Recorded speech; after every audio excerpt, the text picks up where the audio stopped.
With one last day to explore Singapore and to discover its street food and hawker centres, we've got a lot of ground to cover, so let's go.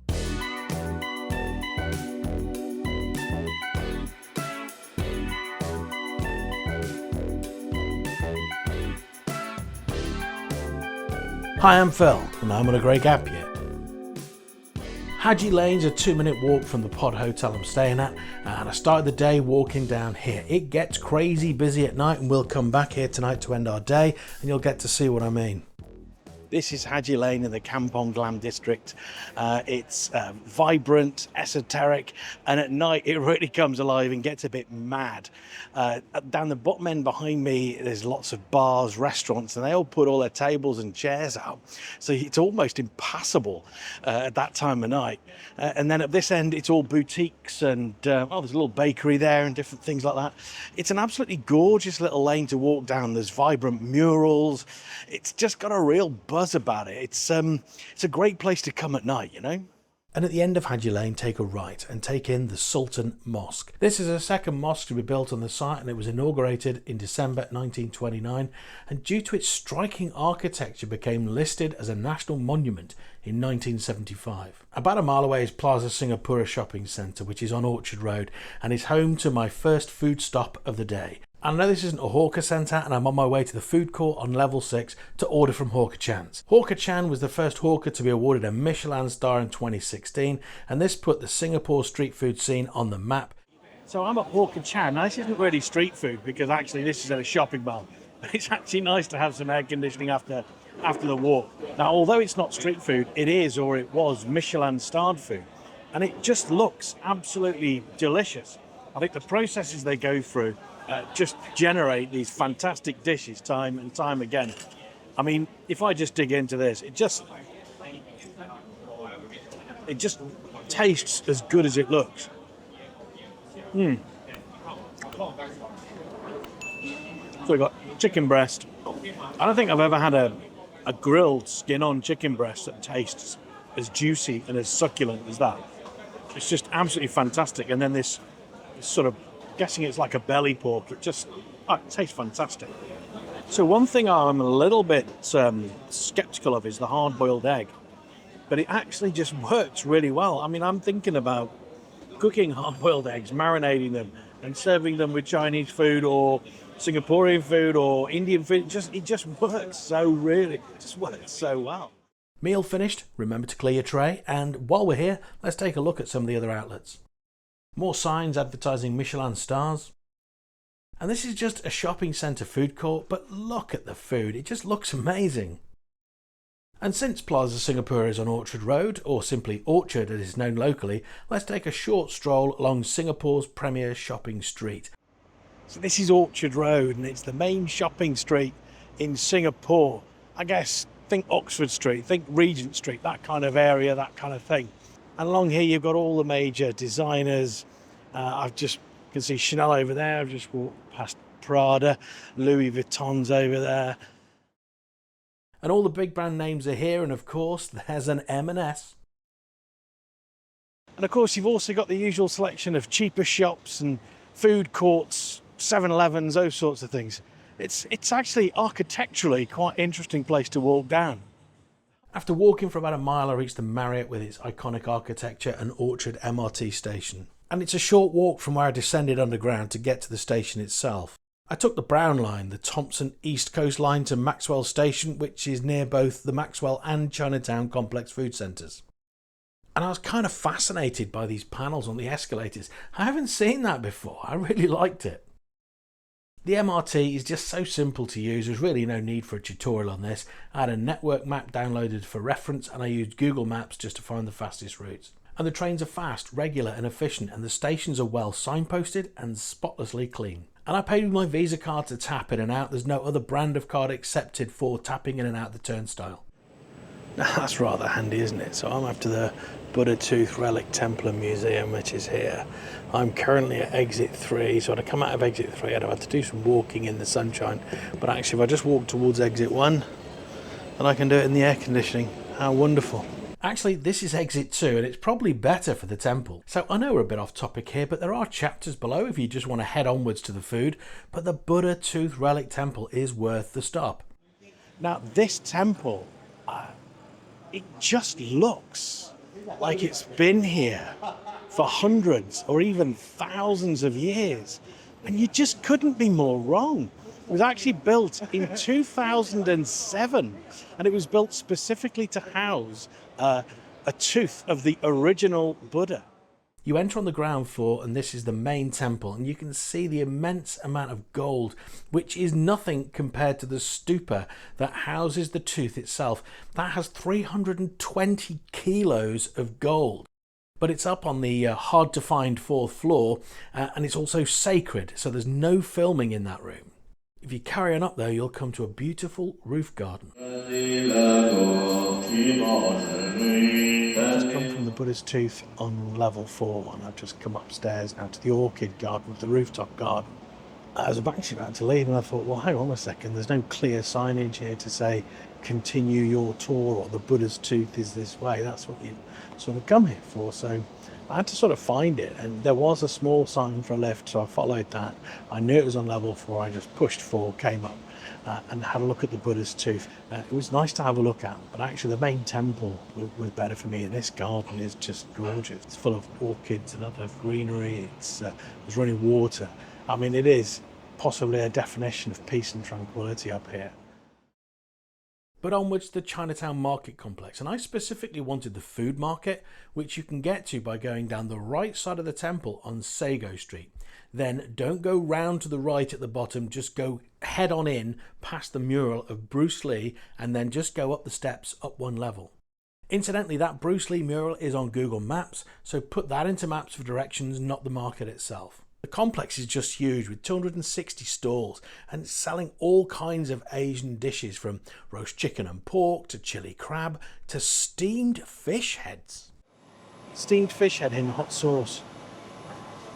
I'm not sure which bit you'd eat. So I'm not sure if it's the time of day or the day of the week.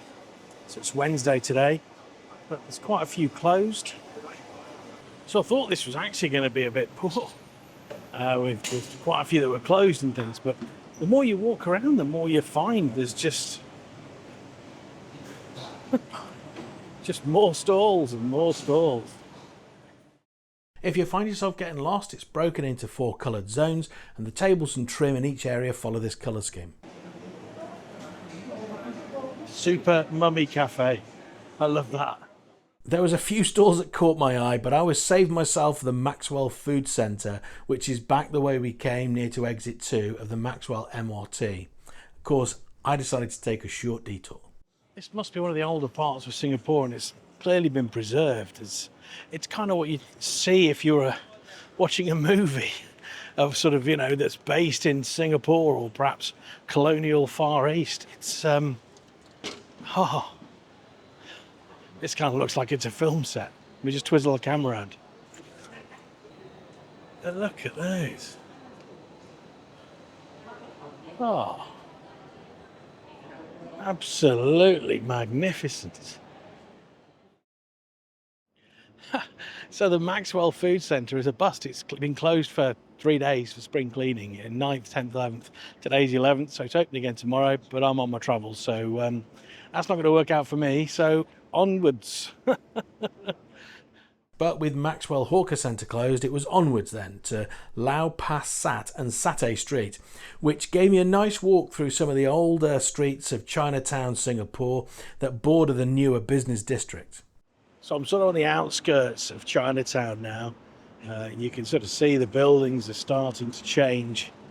You've still got those gorgeous terracotta roofs there. I am starting to walk in towards the CBD. That building's got Capita Green on the front of it. And there's, I don't know if they're common green spaces or what, but there's just loads of trees, ferns, plants, all sort of growing out the side of it. This is kind of a common theme here, you know, they just seem to grow things up the sides of buildings. And after a short walk through the skyscrapers of the business district, I was at Lau Pa Sat. It's a former fish market which was relocated here in 1879 and became a food court or hawker centre in the 1970s. It's a great space and it's in stark contrast to the Chinatown complex. It's bright, it's full of light, and it just looks nicer and, well, cleaner. As you walk around, you'll see lots of signs promoting entries in the Michelin Guide, and you have a choice of Michelin quality food for as little as $8.20 in Singapore money, which is under a $5 in British money. And if the food doesn't blow you away, the Victorian architecture will. It's got this gorgeous cast iron construction. Look at those. Don't they just look absolutely bloody wonderful? The food looked good, but I was here to try out the famous Satay Street, so I just walked through to the back to take a look. But I was too early, they were still setting up. And so Satay Street opens at 7.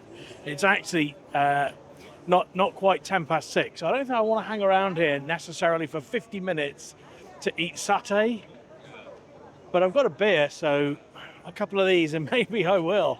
I don't know if I'm going to go in and get something here or not, but this is the best quality food hall that I've seen. So the Maxwell one was closed, the one right next to the tube station, that was closed, but it looked nice and clean and tidy. The Chinatown Market Complex, it looked a little bit grotty. Now, I didn't want to say anything while I was there. In fact, I didn't really want to talk in there at all because there was lots of people eating their dinner. But if you want authentic local street food, I mean, it looks like what it looks like, right? And then you either eat it or you don't. In Bangkok, I did not. But there, I would have eaten in that market, not a problem. So I'm going to have my beer and make a decision. Cheers.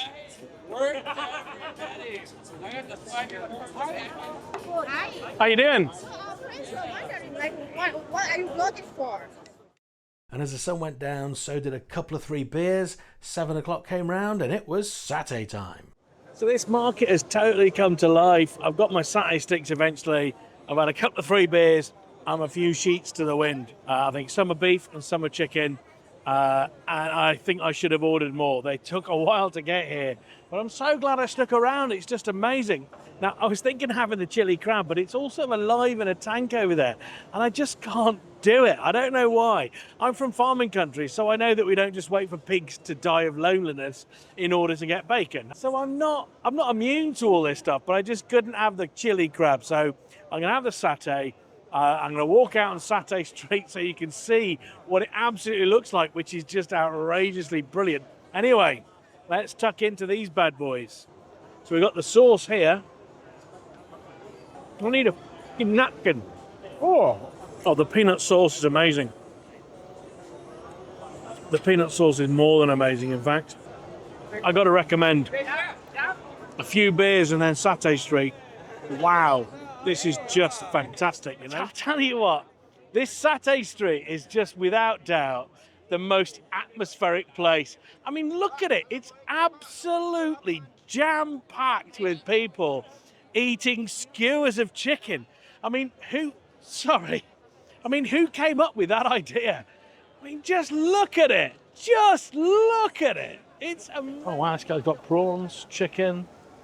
Epic. Oh. What's this, mate? It's a squid. Squid, right, okay. Fantastic. It's a Thai squid. Ah, wicked. So this is Satay Corner. Ah, fantastic. It's your satay I've just eaten, actually. So what's in your... Are you allowed to tell me what's in your peanut sauce?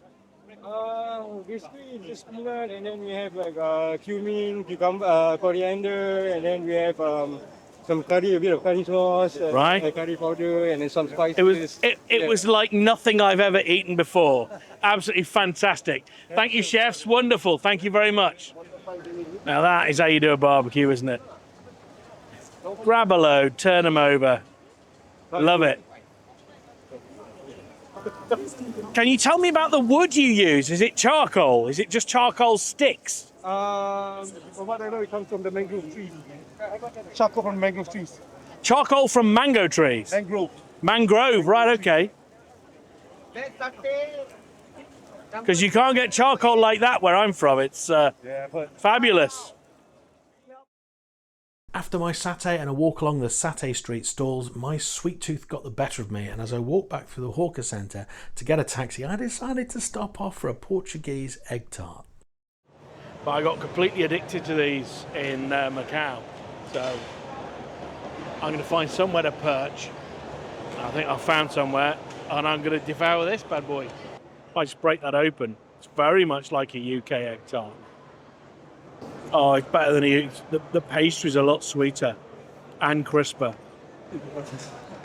It's sweeter, but also savoury. It's like a regular short paste, but just with a hint of sweetness. So it's not a sweet paste at all. It's definitely a short paste. It's got that short paste crunch to it and lightness. I like that. I like that a lot. It's from butter and cream. So egg custard eaten, crumbs brushed off my shirt, Uber ordered, and I was about done for the day. Just time to stop for a beer in Haji Lane on the way to the hotel. This is a quiet Wednesday night, so you can imagine what this would be like on a busy weekend. Walking down here could be tricky. And as I weaved my way down Haji Lane, I reached my destination, which was the Black Sheep pub. Just time for a couple more. And with the crowds thinning, the beers had made me snacky, so here's a riddle for you. What does a drunk Englishman eat on the way home from the pub? Well, if you guessed kebab, you're a winner! This looks a bit messy. I could probably do with a knife and fork to eat this. And they haven't. Oh, okay, I've managed to rip the paper apart. So this could be actually quite an embarrassing scene. This could easily be a bloopers reel.